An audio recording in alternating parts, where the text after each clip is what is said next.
and welcome to the Her Hoop Stats podcast. Today is Monday, June 30th, and I missed the outfit train. I'm not the one in tempo gear, which is, if you're watching on YouTube, I'm joined by the legend Cindy Brunson, who is rocking a Toronto Tempo shirt, which is incredible. I got my background going, of course, with my tempo gear, but as it's you nice should. Happy Canada Day. Thank you. Canada Day. Technically the stat holiday is today, but July 1st, tomorrow is official Canada Day. So, it's an exciting day, of course, when we talk about expansion, not just Toronto, but the rest of the league. If you haven't heard, the WNBA this morning announced 3 new expansion teams in Cleveland, Detroit, and Philadelphia. And we're going to get into all of that talking. Of course, like I mentioned, I'm joined by Cindy Brunson. My name is Chelsea Leite. Welcome to the Her Hoop Stats podcast. Before we get into it, make sure you subscribe to wherever you're listening, whether it's YouTube, Spotify, Apple Podcasts, and check us out on X, Blue Sky, and Instagram, as well as herhoopstats.com, where you can find all of the lovely stats that we will be talking about throughout today's episode. But we're just going to get into talking about expansion. So, the league held a press conference this morning and announced that Cleveland would be the next WNBA team coming in 2028, followed by Detroit in 2029, and then Philadelphia in 2030. So we have 3 new expansion teams on top of the fact that obviously Golden State joined the league this year.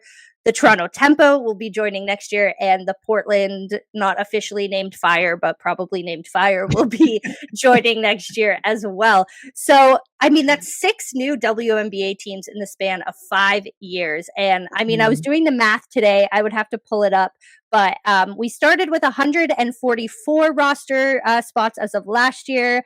And as of 2030, there will be 216 WNBA roster spots if rosters stay at 12 per team. So, Cindy, you came in tempo gear ready to talk expansion. So let's get into it. What was your first reaction this morning when you heard the news about not just 1, not just 2, but 3 WNBA expansion teams joining the league?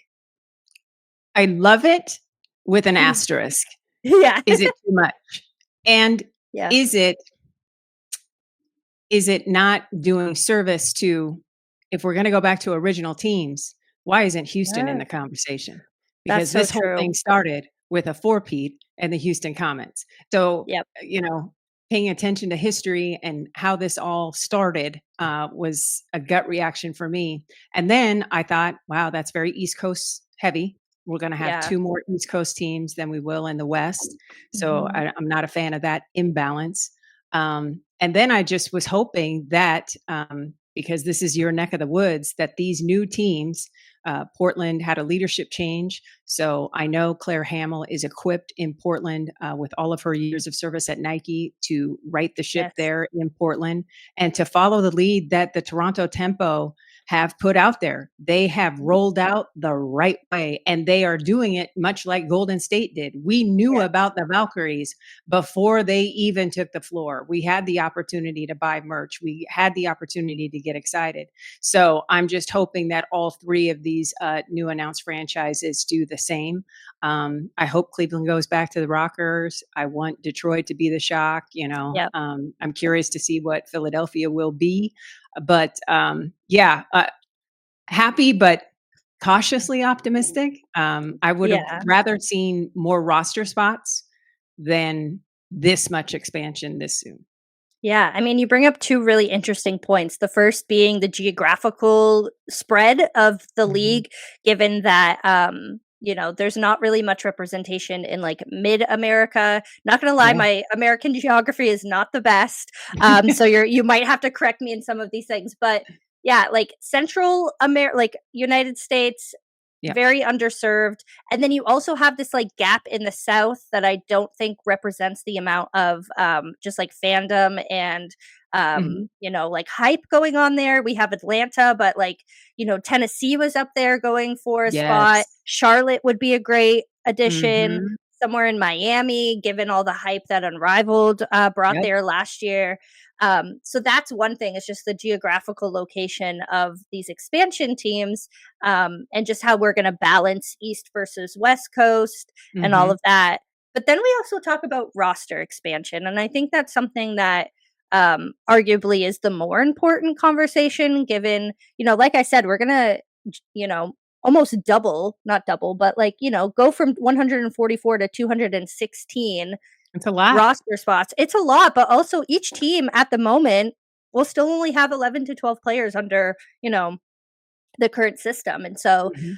I wrote about this morning, and like if the league is expanding to 18 teams, that means inevitably the league is going to add more games to the season and, expand the season in length. So that also means that players are going to be playing for longer. They're already talking this Mhm. season about being tired. There's been a few players publicly talk about how the Yes, Kelsey schedule. Plum, let us know. Exactly, exactly, let us know. Kelsey Plum, Natasha Cloud, there's been a few that have said, like, "We're tired." Mhm. And Um this is just the 44 game slate, right? Yeah, They haven't exactly. even expanded to Kathy's dream of 50. Yep. Um, and I would like it to go back to 40 Yeah. because you could easily fold in the Olympic break Yep. and everybody played everybody. And I Yeah. just don't think the way the rosters are structured, again, to expansion of the roster size, Yeah. the usage rates on these players in such a compact amount Yeah. of time is concerning.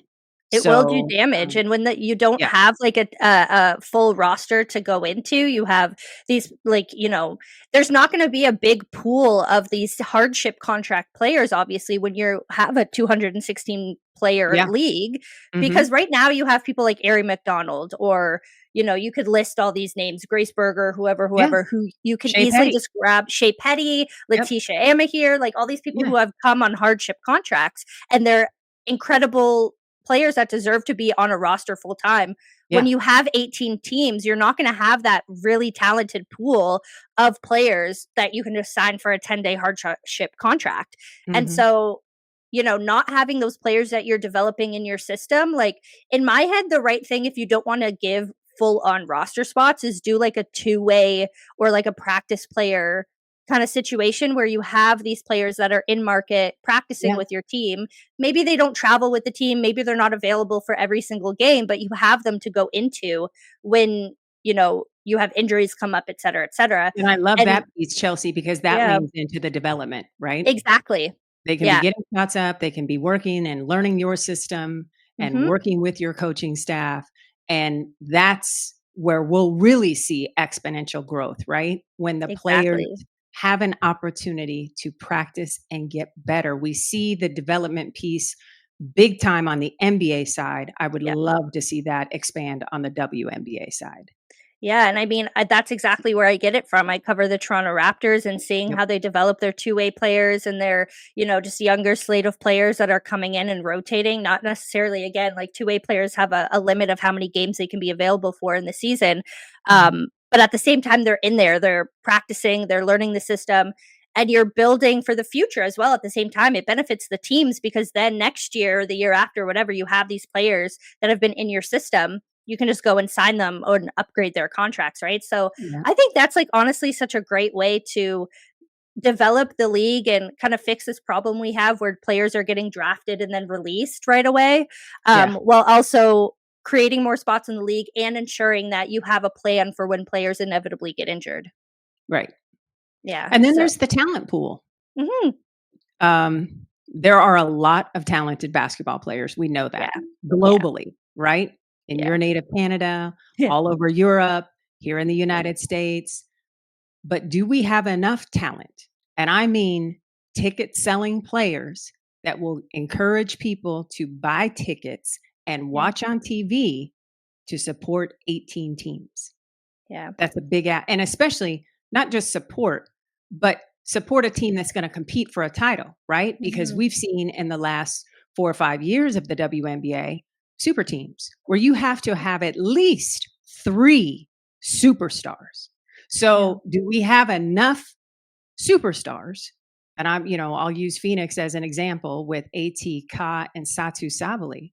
yeah, That's what you build around, right? yep, Do we have enough of those type of players for 18 teams?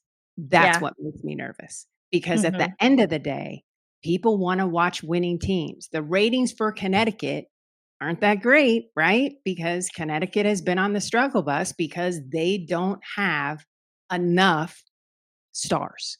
Yep. So that's my other little, oh, I want to grow. I want it to be excellent, but I also don't want it to lose what the WNBA has now, and Yep. that's parity. The ability to compete outside of Connecticut, anybody can get anybody on any given day, and that's Yep. exciting. Yeah. And so I don't want to lose that. Yeah, exactly. I mean, that's something that I think the NBA struggles with a little bit is the fact Yep. that you have these teams that end up in these rebuilding cycles for years and years. On the Yep. W, that's a little bit of a different situation because you can so easily, I mean, I use Seattle as that example of they were a Yeah. lottery team one year and now they're literally like the rebuilding happened so fast because of the talent pool that they were able to pull from. Yeah. Um, But look at the and superstars, yeah. Skylar Diggins, Neko Ogwumike, Gabby Mhm. Williams. Like, you have to have the names that can put fannies in the seats. And Exactly. they did it. They've got them. And then they also got a great draft pick in Malanga, but you've got to Yeah. have that excitement. Yeah. Climate Pledge is a vibe. I was up there earlier this year to Yeah. watch the Storm take on the Dream. It was a fantastic experience as a Yeah. fan, just sitting in the seats. Great snacks. I love the team store, like the whole thing. They have figured it out and they have got it Yeah. right. They absolutely love Climate Pledge. But when we talk about expansion, those kind of things worry me. Like, do we Yeah. have, and we know the talent pipeline is coming, right? Oh, Gigi Watkins, 100%. Sarah Strong, Hannah Hidalgo, Olivia Miles, the list goes on and on. There are going to be those players, but you have to have enough of those players for 18 teams. And we're not Yep. going to have, like, DeWanna Bonner's going to retire. Yep. Tina Charles is toward the end. Like, the names that Brittany Griner, the names that we have been watching for years and years and years might not be around for, 2030. So Yeah. that makes me nervous. Yeah, and to counter that, obviously, like you said, like the talent pool coming up from college is going to be great, and I love something that the Golden State Valkyries have done has been bringing these players in from international Yes. countries that have been so good. You think Yep. about like the Julie Van Loos, the Carla Lates, these people Mhm. who are from other countries that didn't come through the NCAA pipeline. I would Yep. love to see more of that too. Like someone who immediately, and again, if she saw this, she'd probably laugh because she'd be like, "Girl, like I don't want to come back." But Kayla Alexander is one for me that like I would Love love to her see her game. back. Oh, I love her Yes. games. She's also like the nicest person on planet Earth, so I just want success for her. But like to see players like that be able to come back into the WNBA and Mhm. she's just one example. Shea Colley is another one that a Yep. Canadian. I'm just like listing Canadians now, but um to see like those international players be able to find a place in the league would also bring up and help this kind of talent pool issue that we may end up getting into and For just kind sure. of globalize the game a little bit more. You see Well, it that's what again, like Phoenix has done. It's an yeah, international roster. I exactly. mean, I've they loved. backfilled, right? They Yep. backfilled to surround the superstars Mhm. and to be under the salary cap because Yep. they're all on rookie deals. Like, Yeah. it's brilliant It strategy was it by was them. truly brilliant, and, like, don't get me wrong, I was a little bit concerned about Phoenix to start just because we didn't have that We didn't precedent know. of yeah, we Yeah. didn't know how it would work, but those players have been absolutely hooping. I mean, I've Mhm. been watching Lexi Held especially, she's on my fantasy team, picked her up Yeah. quite early, and so that's when I've been watching just, like, quite, closely, but you also have Catherine Westfeld, you have, all of Mhm. these players, and then, you bring back Kalia Copper, and I hope that that is kind of the trend along with developing the young college players as Yeah. well that we end up seeing because there's so much international talent. You're seeing it in, Eurobasket. You're seeing it in AmeriCup. You're seeing it when these players come from these international teams to play preseason games. You think about, Mhm. the Japanese team that just came and et Yep. cetera, et cetera. So yeah, I think there's a way to do it. You just have to do it right, and I hope they do it by expanding the rosters, making sure that they have a plan for keeping these players healthy. I think that's the utmost importance is making sure they're not doing too much. But Yeah, it's still 100%. yeah, it's still exciting to think about all of these fans and young people that are going to be able to watch the WNBA in these different locations, Philadelphia, Detroit. I mean, I'm excited for like the Detroit Toronto, WNBA Yeah. experience because that's a really fun combination in the NBA. So I'm excited to see that in the WNBA. And who knows, maybe we'll get somewhere like Vancouver might get a WNBA team. I'm just, hoping for them, maybe Montreal. There's so many different places that I could see expansion coming into, but we just got to do it right. Love it.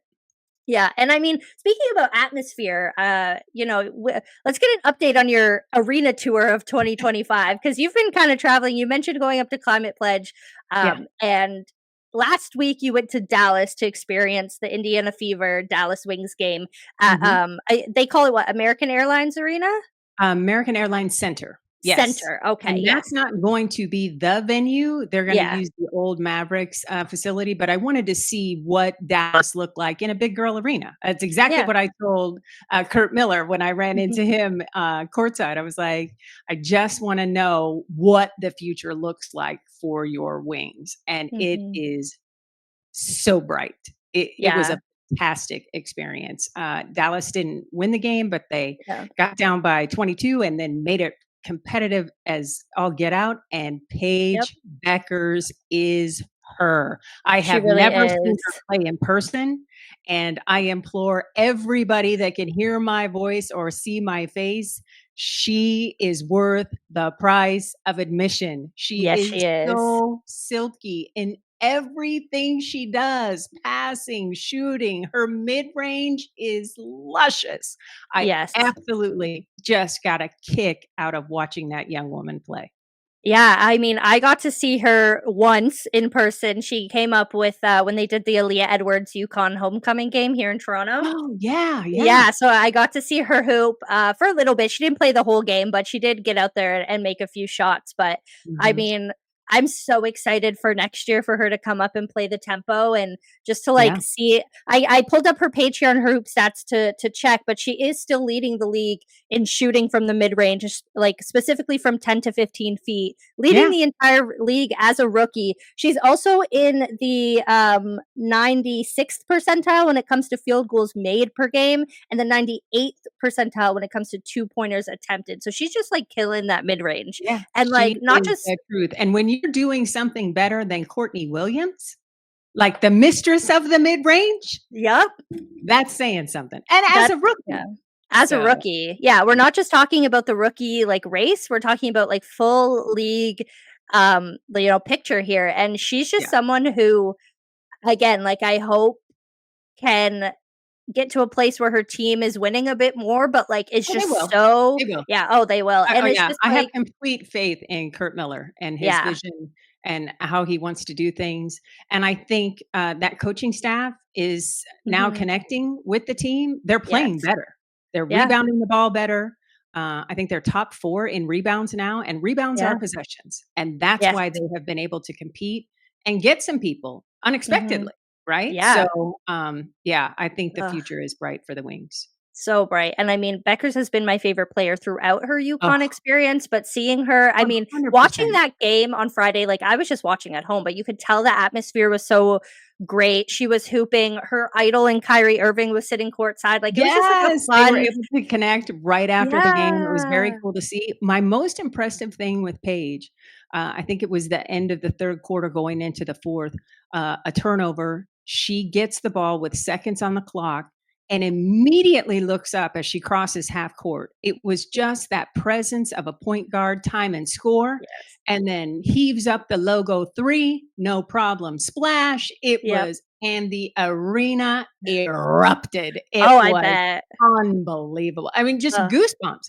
And I'm just a fan of the league, right? I don't, I really like some Wings players. Unfortunately, the Wings players that I know personally were all hurt in Maddie Segrist and Dejanay Carrington. I hope everybody gets healthy soon. But, and Ty Harris as well from Athletes Unlimited. But it was just like, everybody was so enthralled with the moment, the experience. And it was the first time that I had been to a game where Indiana was involved and their crowd didn't drown out the home crowd.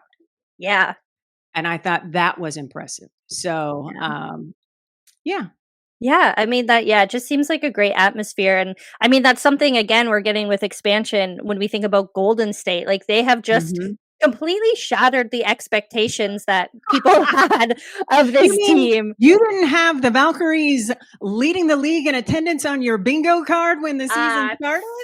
Maybe not that one. I don't think I'm as surprised about the fact that they're 9-7 and leading the league in certain statistics and in a playoff spot. I think is the thing that I wasn't expecting. And I Rebounds, mean, rebounds, rebounds, rebounds. Yeah, rebounds. Yeah. all credit to Nakase, her coaching staff, the scouting Yep. there for getting these international players. I mean, I'm a fan just, for the Canadian content of it all. They got Amma here back. Yep. And I hope she is able to stay on the roster. But I mean, this team is just so exciting and you want to root for them because they Chelsea. almost feel like underdogs and you're like, yes, like go. I started my arena tour at Yes. Valhalla. Valhalla. That court is it's a cheat code. It is almost unfair when the opposition walks in because that fan base is 10 toes down and loud as all get out and so unbelievably supportive. It reminded me, I was like, all of this is new. All of this is brand new to everybody, but it feels like a team that had been around since the inception, like the Mercury. That's how loud and passionate the X Factor get. And so for me to experience that with a new team was so remarkable, so refreshing, and absolutely fantastic. The colorway, a chef's kiss, and that hardwood floor, the herringbone parquet, stunning. Stunning. Simply stunning. Stunning. And with the purple, like that beautiful like violet color. Violet? Oh. Valkyrie violet, they have, and the merch, and you just see the whole arena like filled with people wearing that beautiful color. You have people coming out to support. They constantly have like their Golden State Warriors affiliated people. They have celebrities, they have politicians, they have everyone there. It's just the place to be. And I mean, the Bay Area, I personally haven't been, but I've been told it's like you gotta go. You gotta go. I will for sure. It is so easy to get in and out of, because I'm going as a fan, right? Yeah. So I want ease, I want access, I want to have a good time, I want great snacks. Yeah. What I loved about the Valkyries experience was I had the opportunity to buy merchandise, not just at the team store, not just at a separate kiosk on the concourse, but I had club seats that night because I was like, it's brand new. I'm going to treat myself and my sister. And we had a specialty souvenir stall next to the Chase Club that was not available to the rest of the arena. So there was some exclusivity in there as well. VIP. Just like, this is so top tier. I am here for this. I love that. Yeah, I think one thing that these expansion teams, I mean, I'm going to compare Golden State and Toronto just because, one, Golden State, we've seen it, and two, I'm in Toronto, but I think the thing that they're doing really well, like, I mean, we're a year out from Toronto taking the court, and the Tempo have already had like community events where people could come out and engage with the team. They had a full weekend where they were doing panels with people in the community about basketball, and they had Teresa Resch, the team president, out there, and all of these events. You can buy merch. I mean, I have the merch going already. I have shirts. You have hats. You have bags. You have, and people are excited to rep their team, right? Especially a new team. So I think the thing that they're doing so well is building hype so that when it gets to the point where you're in the arena, then the home court advantage, because people have been waiting for this for years, they're hyped, they're ready to show up. So I think that's something that these new expansion teams, going back to that, can really watch, is how Golden State has just built a lasting, sustainable community in a place that loves basketball and has done it so well. And so like you look at that purple and you're like, oh, Valkyries immediately. Like it's just the branding. Like I'm not a branding person, but and then the atmosphere. I mean, they're 9-7 and people were ranking them 13th in the league going into the season. So I mean, it's just incredible. I really hope they get a playoff spot because that playoff atmosphere would be unmatched.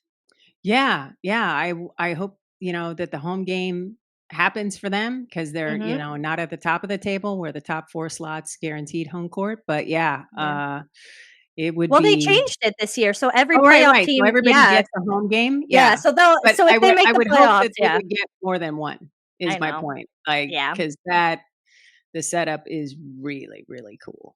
Yeah, that's gonna be the place to be in the first round if they make it, is definitely Valhalla. So, Yeah, I and mean, I wouldn't wanna that's be the opposition because no. that environment that I mean, it environment, I would say, has gotten them 3 wins that they probably just on paper shouldn't have gotten. yes. Yeah, and you think about so right now, they're 9 and 7. Well, let's just say, like, if the playoffs started today, they're in the 6th spot, so they Mhm. would face the Atlanta Dream Mm, for a playoff. Like, I would not wanna be the Dream and face the Valkyries right now right. in a playoff series 'Cause like that. we've seen the Dream be world beaters, right? Yep, Where they look like they could win the whole darn thing, yep. and then, they'll put up 55 and you'll just go, "Wait, what? I'm What? sorry. Do you still have Ryan Howard and Alicia Gray on your roster? Like, what is happening Exactly. there?" So Yeah. the inconsistency and just the what? And that gets me back to schedule, and that maybe we're doing Yep. too much with 44 games and, not Mhm. enough rest. We've seen several times this season where teams have played 4 games in 7 days, Yeah. and that's a It's a lot. lot. It's a lot. It's a So, lot. yeah, so It's a if it's Atlanta yeah. right now, that's not a gimme. That's not a done deal. Exactly. That's not a sweep, that's not like a blowout in any means, so, Yeah, I mean, it's exciting, and I mean, one of the big factors right now for a lot of these teams, we've seen it I think New York has probably been given the brunt of this kind of, aspect, but players are leaving for Eurobasket, you've seen yeah, Chicago, they just lost Camila Cardoso, yep, she's literally in, like, 40 minutes about to play Canada in the AmeriCup, yep, and that's affecting teams as well. But like you think about these players who are leaving for Eurobasket, going to different time zones, coming back, having to play 4 mhm, games in 7 days. You think about like years where there's going to be an Olympic year right in the yeah, middle of the season. You think about years where there's going to be a World Cup. I mean, I think they're changing the World Cup to be a little bit later in yes, the yeah, calendar they are year. adjusting that, yep, Yeah, which is great because gives, players some time to rest in between and, play and I mean more basketball like I sure December WNBA games mhm. and Brian okay, Brian Dallas is I wow, can knew I this go was ahead gonna with this? happen. Go This for just it. in breaking news, da da da, da da da. Dallas Wings trade Nalyssa Smith to the Las Wow. Vegas Aces for a 2027 pick. T. Wow. T. Okay. That's Okay. crazy. And you know what that is? That's Becky Hammon being tired of starting Kia Stokes and getting 0 point production. In this league, here in the year of our Lord 2025, everybody has to contribute when it comes to the score column. Even if it's only 8 points, it doesn't have to be double figures, but you have to be a threat Wow, because the yeah. defense just sags off so much. And then Jewel Lloyd gets doubled. Jackie Young gets doubled. There's more double and triple teams tilting toward Asia because they're not worried about Kia Stokes at all. And that had to Yeah. change. So, I'm curious, Brian, can you look if it's a first round or a second round pick? Because that's gonna really craft my thinking right now. But um and shout out to our producer Brian for yeah, getting keeping BMAC. keeping an eye on that. Well, because I Yeah, said I was hearing some noise about it before we started recording. I was like, Brian, keep an eye out. We might get a trade. yeah. And so we did, but it's a first round pick. So the trade is the Dallas Wings trade Nalyssa Smith outright to the Las Vegas Aces for 2027 first round pick, which is Mhm. intriguing given that that is looking to be the Juju Watkins year Yep. in my head. We're And already so forecasting. Yep. you got it, it's Juju. Yep. And so to think about that as a first round pick, the Aces are trying to compete.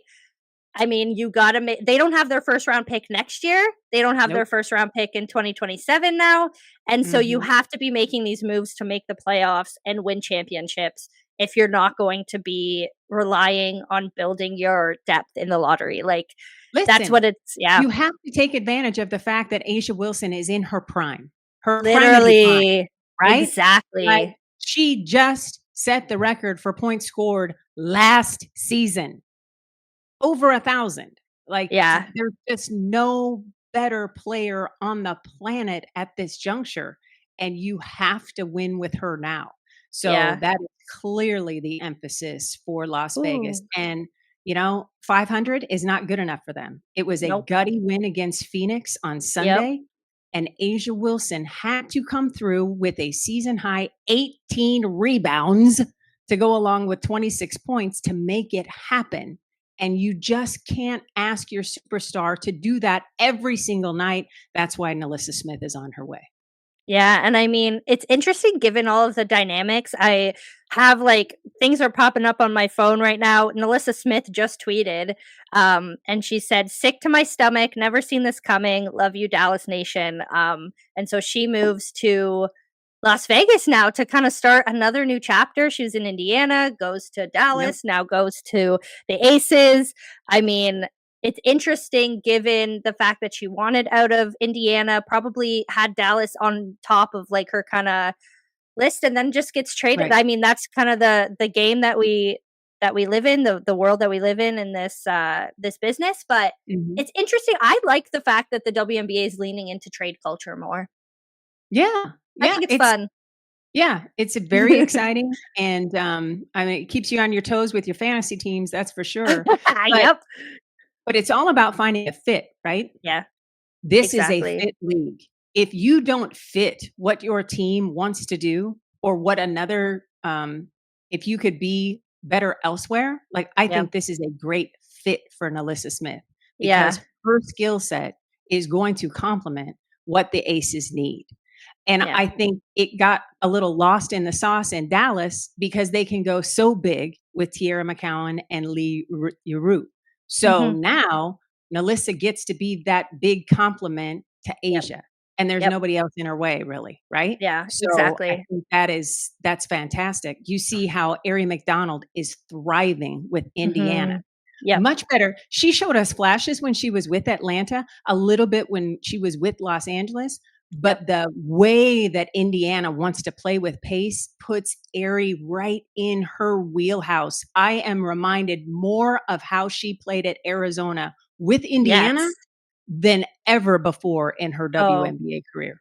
yeah, and I mean, people who haven't been tapped in, she played a national championship game in Yeah, Arizona back in right before she got drafted 3rd right. overall in the 2021. WNBA. Lost by Yep. an eyelash. Ugh, Lost that was by an eyelash. I Yeah. remember that game so clearly. That was a good tournament I that do year. too, because it was Yeah. the best of the Pac-12 before that Exactly. was all cratered. Rest We in had peace 2 to the Pac-12 Pac-12. teams in the Oh, championship game, Stanford and Arizona.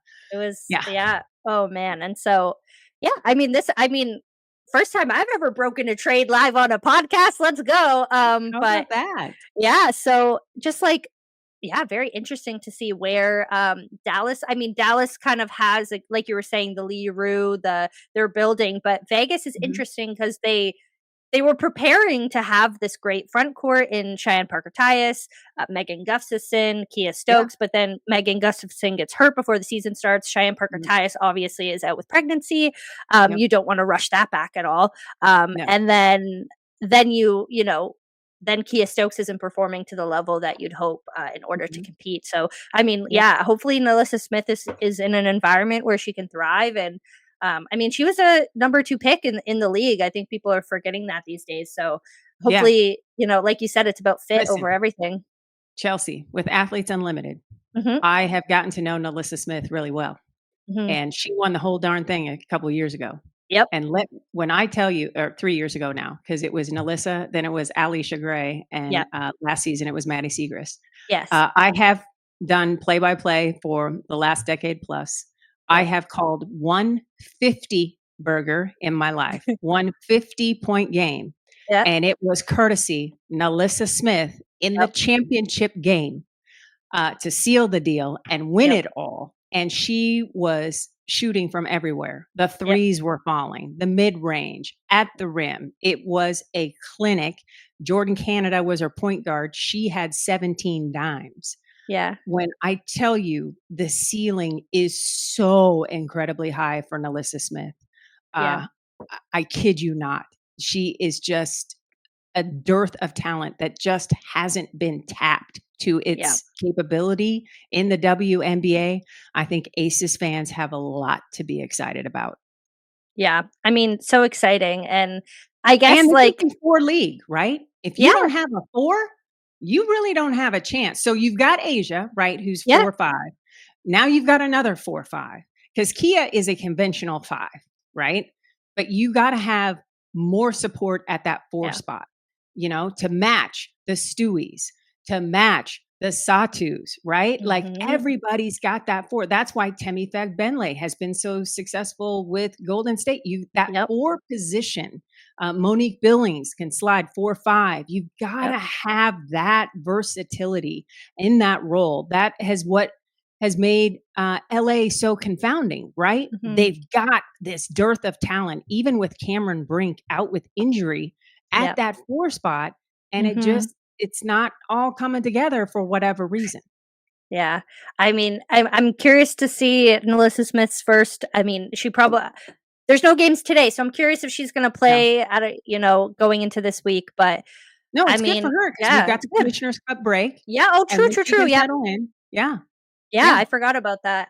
Yep. My schedule's all we had the NBA draft last week, then like some big Toronto news going down. Chelsea, you're just too Um, dang busy. That's the deal. Like, yeah, I mean, that's the tea here is that there's too much basketball in Toronto, not enough me going to go around. But yeah, I mean, let's kind of I guess we'll just cap it there just because we our AmeriCup conversation got a little, a little interrupted by the trade, but that's okay. We'll right. take it. Big week for the AmeriCup. You got Camille Cardoso down there hooping for Brazil. You got some Mhm. future WNBA talent hooping for Canada and for the United States. I mean, the United States team is just literally filled with college prospects who are going to be huge WNBA players. So Right. just I'll cap it with if you haven't been watching the AmeriCup, I paid $5 for a tournament pass on courtside 1891. $5 Okay. for the hoops that you're seeing is really not a bad price to pay. That's a steal of a deal. That's a steal of a deal. And so, yeah, we'll get into Jamie will be here tomorrow to kind of preview Commissioner's Cup stuff and all of that. But Mhm. for now, thank you so much for watching this slightly chaotic episode of her Hoop Stats podcast. We broke a trade. We talked about expansion. We Mhm. got into all of the nitty gritty. Make sure to subscribe here on YouTube or Spotify or Apple, wherever you're listening. Follow us on X, Blue Sky, Instagram, and subscribe to herhoopstats.com for all of the latest newsletters, stats, etc. And I mean, Cindy, this is our first podcast together. I So know. exciting. Had Thanks a so much for the blast. fun, Chelsea. You're a great hang. I gotta tell Yeah, you, this you has too. been fun. I mean, anyone who shows up in a Toronto Tempo shirt is already high on my books. So great, Listen, great to talk shout to out to you. the hub. The Shout Diamondbacks out. were in Toronto, and he went into just, the team store Yeah, and was so pleasantly surprised because he listens to me complain. Like, yeah, I'll go through the airports, I don't see any merch yeah, in that, like Dallas, I didn't see any merch in the store, SeaTac, yeah. none of that. So he Mhm. always hears me grinding my gears about it. So when he saw it, he immediately was like, all right, I got to get this I for the got wife. you. Yeah, 'Cause this is exactly. great. We love a husband who gets you WNBA merch. Right? Yeah. All right. Well, That's thanks for watching, terrible. everybody. We'll be back tomorrow with the Her Hoop Stats podcast. Thanks for watching and helping us grow the game, guys. Have a great one. Mhm.